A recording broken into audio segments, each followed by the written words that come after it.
नमस्कार दोस्तों, आज हम लेकर आए हैं हरतालिका तीज की पावन कथा।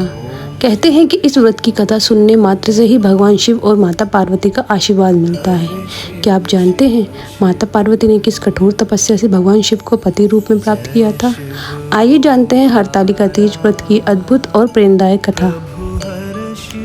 कहते हैं माँ पार्वती ने अपने पूर्ण जन्म में भगवान शंकर को पति रूप में प्राप्त करने के लिए हिमालय पर गंगा के तट पर अपनी बाल्यावस्था में घोर तप किया। इस दौरान उन्होंने अन्न का सेवन नहीं किया, काफ़ी समय सूखे पत्ते चबाकर ही काटे और फिर कई वर्षों तक उन्होंने केवल हवा ही ग्रहण कर जीवन व्यतीत किया। माँ पार्वती की यह स्थिति देखकर उनके पिता अत्यंत दुखी थे। इसी दौरान एक दिन महर्षि नारद भगवान विष्णु की ओर से पार्वती जी का विवाह प्रस्ताव लेकर माँ पार्वती के पिता के पास पहुँचे, जिसे उन्होंने उसी वक्त ही स्वीकार कर लिया। पिता ने जब बेटी पार्वती को उनके विवाह की बात बतलाई तो वे बहुत दुखी हो गई और जोर जोर से विलाप करने लगी। फिर एक सखी के पूछने पर माता ने उन्हें बताया कि वो कठोर व्रत भगवान शिव को पति के रूप में प्राप्त करने के लिए कर रही है, जबकि उनके पिता उनका विवाह श्री विष्णु से करना चाहते हैं।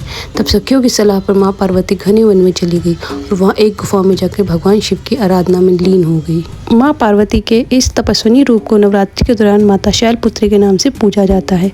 भाद्रपद शुक्ल तृतीया तिथि के हस्त नक्षत्र में माता पार्वती ने रेत से शिवलिंग का निर्माण किया और भोलेनाथ की स्थिति में लीन होकर रात्रि जागरण किया।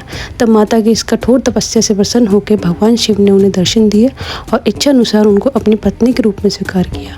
मान्यता है कि इस दिन जो महिलाएं विधि विधान पूर्वक और पूर्ण निष्ठा से इस व्रत को करती है वह अपने मन के अनुरूप पति को प्राप्त करती है। साथ ही ये पर्व दाम्पत्य जीवन में खुशी बनाए रखने के उद्देश्य से ही मनाया जाता है। तो दोस्तों, ये थी हरतालिका तीज की पावन कथा। इस व्रत से न केवल अखंड सौभाग्य का आशीर्वाद मिलता है बल्कि दाम्पत्य जीवन भी सुखमय होता है। अगर आपको ये वीडियो अच्छी लगी हो तो इसे लाइक करें, अपने दोस्तों और परिवार के साथ शेयर करें और हमारे चैनल को सब्सक्राइब करना ना भूलें ताकि ऐसी और पुरानी कथाएं आप तक पहुंचती रहे। जय भोलेनाथ।